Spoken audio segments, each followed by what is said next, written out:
Hello friends, welcome to Ruchi వంటిల్లు.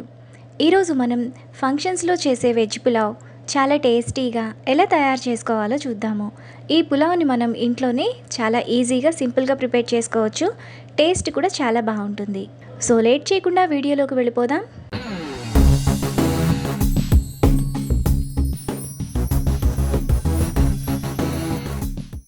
ముందుగా veg pulao చేసుకోవడానికి ఒక గిన్నె తీసుకొని అందులో 2 గ్లాసులు బాస్మతి రైస్ తీసుకోవాలి.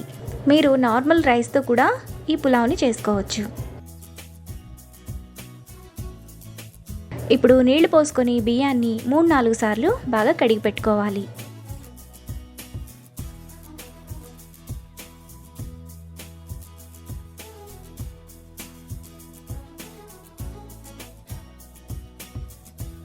బియ్యాన్ని ఈ విధంగా కడిగిన తర్వాత బియ్యం మునిగేంత వరకు నీళ్లు పోసుకొని పక్కన పెట్టుకోవాలి. తరువాత స్టవ్ మీద ప్యాన్ పెట్టుకొని అందులో 1 టేబుల్ స్పూన్ ఆయిల్, 2 టీ స్పూన్లు నెయ్యి వేసుకొని వేడి చేసుకోవాలి. ఆయిల్ వేడైన తర్వాత అందులో 2 బిర్యానీ ఆకులు, 2 ఇంచుల దాల్చిన చెక్క, 1 మరాఠీ మొగ్గ, జాపత్రి 1, అనాస పువ్వు 1, 4 యాలకులు, 5 లవంగాలు, 1 టీ స్పూన్ షాజీరా వేసుకొని మసాలా దినుసులను మీడియం ఫ్లేమ్లో ఫ్రై చేసుకోవాలి.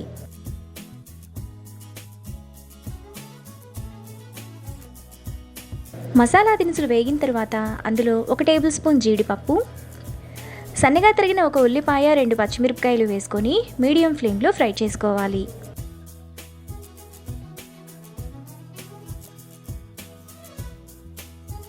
ఉల్లిపాయలు ఈ విధంగా వేగిన తర్వాత ముక్కలుగా కట్ చేసుకున్న క్యారెట్ 1, మీడియం సైజ్ బంగాళదుంప 1, 5 బీన్స్ను ఇలా చిన్న చిన్న ముక్కలుగా కట్ చేసుకొని వేసుకోవాలి. ఇప్పుడు వీటిని ఒకసారి కలుపుకోవాలి. ఇలా కలుపుకున్న తర్వాత మూత పెట్టి కూరగాయ ముక్కలను మగ్గనివ్వాలి.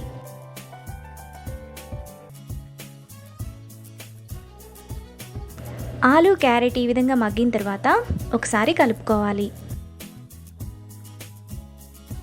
ఇలా కలుపుకున్న తర్వాత అందులో 1 టేబుల్ స్పూన్ అల్లం వెల్లుల్లి పేస్ట్ వేసుకొని పచ్చివాసన అంతా పోయేంత వరకు మీడియం ఫ్లేమ్లో ఫ్రై చేసుకోవాలి. అల్లం వెల్లుల్లి పేస్ట్ వేగిన తర్వాత అందులో మీడియం సైజ్ టమాటాను ఇలా ముక్కలుగా కట్ చేసుకొని వేసుకోవాలి. టమాటాను కూడా మీడియం ఫ్లేమ్లో బాగా ఉడకనివ్వాలి.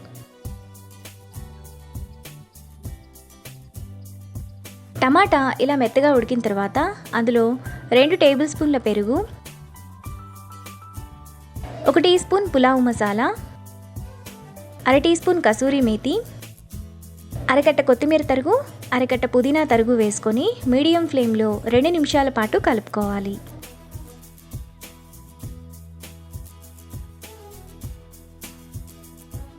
ఇలా కలుపుకున్న తర్వాత అందులో 3 గ్లాసులు నీళ్లు పోసుకోవాలి. 1 గ్లాస్కు 1.5 గ్లాస్ నీళ్లు పోసుకోవాలి. మనం రైస్ని ఏ గ్లాస్తో తీసుకున్నామో అదే గ్లాస్తో వాటర్ని తీసుకోవాలి. ఇప్పుడు టేస్ట్కి తగినంత ఉప్పు వేసుకొని ఒకసారి కలుపుకోవాలి. ఇలా కలుపుకున్న తర్వాత ఎసరును మరగనివ్వాలి. ఎసరు ఇలా మరుగుతున్నప్పుడు అందులో ముందుగా మనం కడిగి పెట్టుకున్న బియ్యం, 2 టేబుల్ స్పూన్లు పచ్చి బఠానీ వేసుకొని కలుపుకోవాలి. మీ దగ్గర మామూలు బఠానీ ఉంటే కనుక వాటిని ఉల్లిపాయలతో పాటే వేసి ఫ్రై చేసుకోండి. ఇలా కలుపుకున్న తర్వాత రైస్ను మీడియం ఫ్లేమ్లో ఉడకనివ్వాలి. రైస్ మనకు ఈ విధంగా ఉడుకుతున్నప్పుడు ఒకసారి అడుగు నుంచి స్లోగా కలుపుకోవాలి. ఇలా కలుపుకున్న తర్వాత మూత పెట్టి సిమ్ ఫ్లేమ్లో 10 నిమిషాల పాటు రైస్ను ఎగరనివ్వాలి. 10 నిమిషాల తర్వాత రైస్ మనకు ఈ విధంగా పొడి పొడిగా ఉడికిపోయి ఉంటుంది. ఇప్పుడు ఈ రైస్ మీద 1 టేబుల్ స్పూన్ నెయ్యి వేసుకొని మళ్ళీ మూత పెట్టుకోవాలి. ఇలా లాస్ట్లో నెయ్యి వేసుకుంటే పులావ్కి మంచి ఫ్లేవర్ వస్తుంది. నెయ్యి వేసుకొని మూత పెట్టిన తర్వాత వెంటనే సర్వ్ చేసుకోకుండా ఒక 5 నిమిషాలు ఆగి రైస్ సర్వ్ చేసుకుంటే బాగుంటుంది. 5 నిమిషాల తర్వాత రైస్ మనకు ఈ విధంగా పొడి పొడిగా టేస్టీగా రెడీ అయిపోతుంది. ఇప్పుడు ఈ రైస్ను పెరుగు చట్నీ లేదంటే ఏదైనా మసాలా గ్రేవీతో సర్వ్ చేసుకుంటే ఎంతో టేస్టీగా ఉండే function style veg pulao ready. Hello friends, welcome to Ruchi Vantillu. ఈరోజు మనం టమాటో మసాలా కర్రీ చాలా టేస్టీగా ఎలా తయారు చేసుకోవాలో చూద్దాము. ఈ కర్రీని మనం చాలా ఈజీగా ప్రిపేర్ చేసుకోవచ్చు. రైస్, పులావ్, చపాతీలోకి చాలా టేస్టీగా ఉంటుంది. సో లేట్ చేయకుండా వీడియోలోకి వెళ్ళిపోదాం.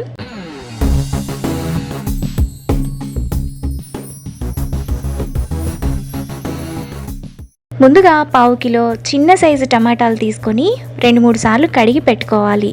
ఈ కర్రీలోకి ఇలా చిన్న చిన్న టమాటాలు అయితేనే టేస్ట్ బాగుంటాయి. టమాటాలను ఈ విధంగా మధ్యలోకి 2 ఘాట్లు పెట్టుకొని పక్కన పెట్టుకోవాలి. టమాటాలన్నింటికి ఇలా కట్ చేసుకున్న తర్వాత పక్కన పెట్టుకోవాలి. ఇప్పుడు మిక్సీ జార్ తీసుకొని అందులో 1 టేబుల్ స్పూన్ ఫ్రై చేసుకున్న పల్లీలు, 1.5 టేబుల్ స్పూన్ నువ్వులు, 1/2 టీ స్పూన్ మిరియాలు, 1 టేబుల్ స్పూన్ ఎండు కొబ్బరి పొడి, 1 టేబుల్ స్పూన్ జీడిపప్పు, 2 యాలకులు, 4 లవంగాలు, 1 ఇంచు దాల్చిన చెక్క వేసుకొని ఒకసారి మిక్సీ వేసుకోవాలి.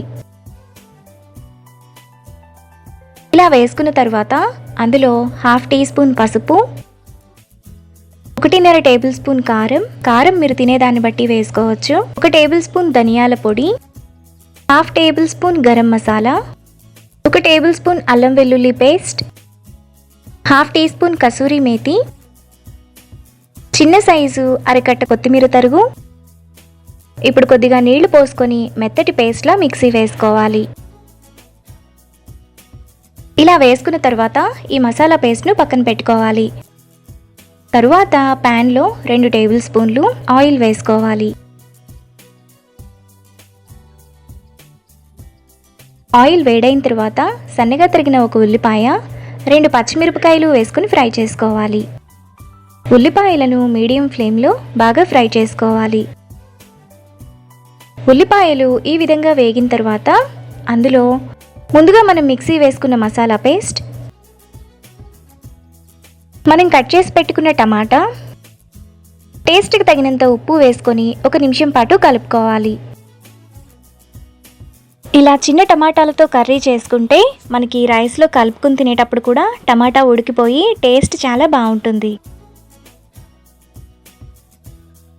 ఇలా కలుపుకున్న తర్వాత మూత పెట్టి మధ్యలో కలుపుతూ సిమ్ ఫ్లేమ్లో ఆయిల్ అంతా సైడ్స్కు వచ్చేంత వరకు కనివ్వాలి. మసాలాలోని ఆయిల్ అంతా ఈ విధంగా పైకి వచ్చినప్పుడు ఒకసారి కలుపుకోవాలి. ఇక్కడ మనకు టమాటా కూడా సగం వరకు మెత్తగా ఉడికిపోయి ఉంటుంది. టమాటాలను చెదిరిపోకుండా కలుపుకోవాలి. ఈ విధంగా కలుపుకున్న తర్వాత అందులో 1 గ్లాసు నీళ్లు పోసుకోవాలి. నేను మసాలా వేసుకున్న మిక్సీ జార్లోని వాటర్ పోసి వేసుకుంటున్నాను. మనకి మసాలా అనేది వేస్ట్ అవ్వకుండా ఉంటుంది. ఇప్పుడు ఒక చిన్న ఉసిరికాయ సైజ్ అంత చింతపండు రసం కూడా వేసుకొని కలుపుకోవాలి. ఇలా కలుపుకున్న తర్వాత మూత పెట్టి మధ్యలో కలుపుతూ సిమ్ ఫ్లేమ్లో ఒక 10 నిమిషాల పాటు ఉడకనివ్వాలి. ఈ కర్రీని సిమ్ ఫ్లేమ్లోనే ఉడకనివ్వాలి, లేదంటే మసాలా అడుగు మాడిపోతుంది. 10 నిమిషాల తర్వాత టమాటా మనకి ఈ విధంగా ఉడికిపోయి కర్రీ రెడీ అయిపోతుంది. ఇప్పుడు లాస్ట్లో కొద్దిగా కొత్తిమీర తరుగు, కొద్దిగా కరివేపాకు వేసుకొని కలుపుకోవాలి.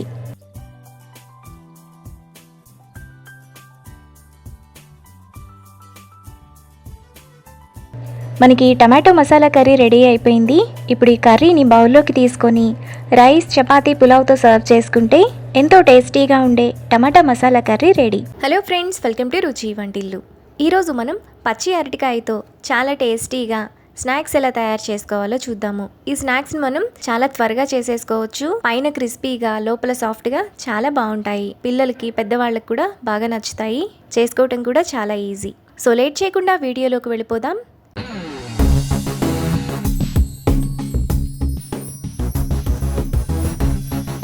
ముందుగా ఈ స్నాక్స్ చేసుకోవడానికి 3 అరటికాయలను ఉడికించి పైన తోలు తీసుకొని పక్కన పెట్టుకోవాలి. ఇప్పుడు మిక్సీ జార్లోకి 1/2 కప్పు అటుకులు వేసుకొని మెత్తటి పొడిలా మిక్సీ వేసుకోవాలి. అటుకులను ఇలా మెత్తగా వేసుకున్నాక పక్కన పెట్టుకోవాలి. తర్వాత అరటికాయలను ఒక బౌల్లోకి వేసుకొని వాటిని మ్యాషర్తో మెత్తగా చేసుకోవాలి.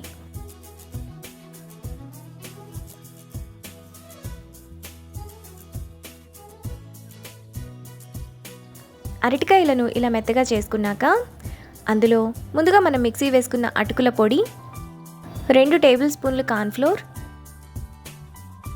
టేస్ట్కి తగినంత ఉప్పు, 1/2 టీ స్పూన్ అల్లం వెల్లుల్లి పేస్ట్, 1 టీ స్పూన్ కారం, 1 టీ స్పూన్ ధనియాల పొడి, 1/2 teaspoon garam masala, 1/2 teaspoon మిరియాల పొడి, సన్నగా తరిగిన కొత్తిమీర కొద్దిగా వేసుకొని అంతా కలిసేలా పిండిని సాఫ్ట్గా కలుపుకోవాలి. మీకు పిండి బాగా గట్టిగా అనిపిస్తే కొద్దిగా నీళ్లు పోసుకొని కూడా పిండిని కలుపుకోవచ్చు. పిండిని ఇంత సాఫ్ట్గా కలుపుకున్న తర్వాత కొద్దిగా పిండిని తీసుకొని ఇక్కడ చూపిస్తున్నట్టు ఓవెల్ షేప్లో కానీ లేదంటే మీకు నచ్చిన షేప్లో ఎలా అయినా చేసుకోవచ్చు.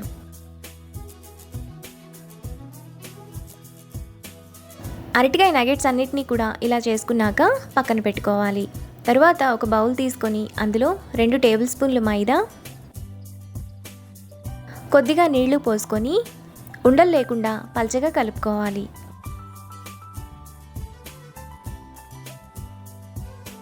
మైదాను ఇలా పల్చగా కలుపుకోవాలి.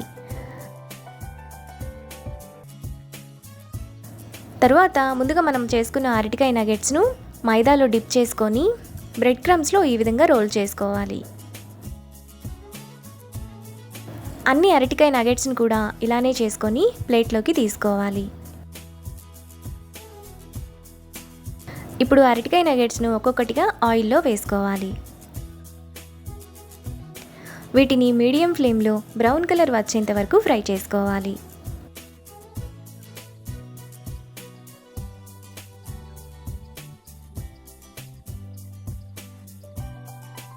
అరటికాయ నగెట్స్ ఈ విధంగా బాగా క్రిస్పీగా ఫ్రై అయిన తర్వాత వాటిని ప్లేట్లోకి తీసుకోవాలి. మిగతా నగెట్స్ని కూడా సేమ్ ప్రాసెస్లో ఫ్రై చేసుకొని ప్లేట్లోకి తీసుకోవాలి. ఈ నగెట్స్ మనకు పైన క్రిస్పీగా లోపల సాఫ్ట్గా చాలా టేస్టీగా ఉంటాయి. వీటిని టమాటో సాస్తో కానీ మైనీస్తో కానీ సర్వ్ చేసుకుంటే ఇంకా టేస్టీగా ఉంటాయి. అంతే, ఎంతో సింపుల్గా టేస్టీగా చేసుకునే అరటికాయ nuggets ready. Hello friends, welcome to Ruchi Vantillu. ఈరోజు మనం గులాబ్ జామున్స్ చాలా టేస్టీగా సాఫ్ట్గా ఎలా తయారు చేసుకోవాలో చూద్దాము. సో లేట్ చేయకుండా వీడియోలోకి వెళ్ళిపోదాం.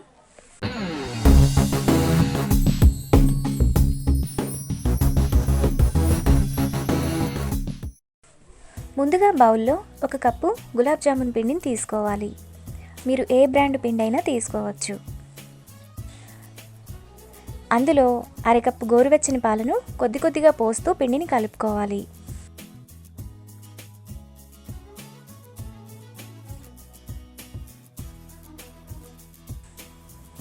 పాలను ఒకేసారి పోయకుండా కొద్దిగా పోస్తూ పిండిని బాగా కలుపుకోవాలి. పిండిని గట్టిగా కలపకుండా వేళ్లతో సాఫ్ట్గా కలుపుకోవాలి.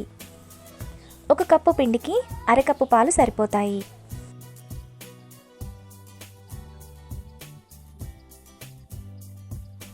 పిండిని ఇలా కలిపాక 1 టీ స్పూన్ నెయ్యి వేసుకొని కలుపుకోవాలి.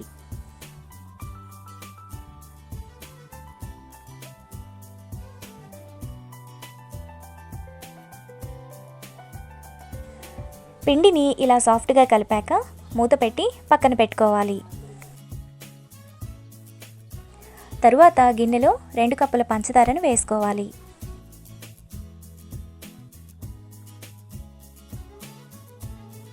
ఇప్పుడు 2.5 కప్పుల నీళ్లు పోసుకొని పంచదార కరిగేంత వరకు కలుపుకోవాలి.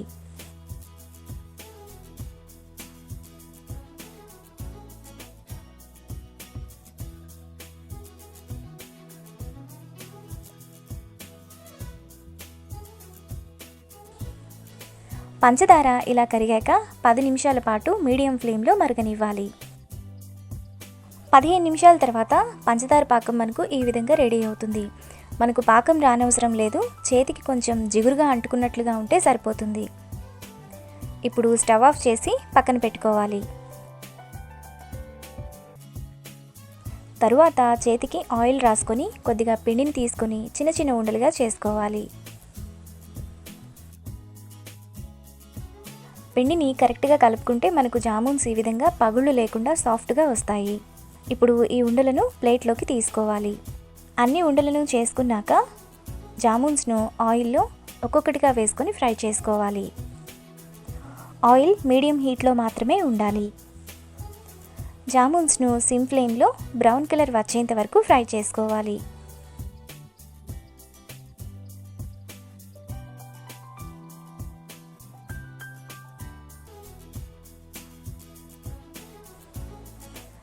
మనకి జామున్స్ ఇలా వేగాక పంచదార పాకంలో వేసుకొని కలుపుకోవాలి.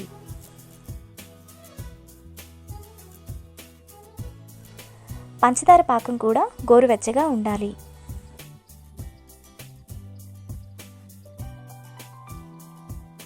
మిగతా జామున్స్ని కూడా సేమ్ ప్రాసెస్లో ఫ్రై చేసుకొని పంచదార పాకంలో వేసి కలుపుకోవాలి.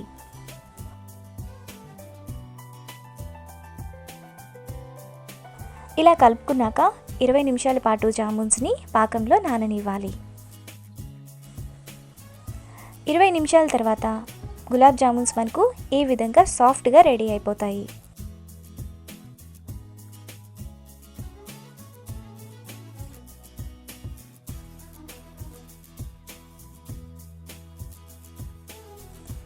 ఇప్పుడు బౌల్లోకి తీసుకొని సర్వ్ చేసుకుంటే ఎంతో టేస్టీగా జ్యూసీగా ఉండే గులాబ్ జామున్స్ రెడీ. ఈ వీడియో మీకు నచ్చినట్లయితే లైక్ చేసి, షేర్ చేసి, సబ్స్క్రైబ్ చేయండి.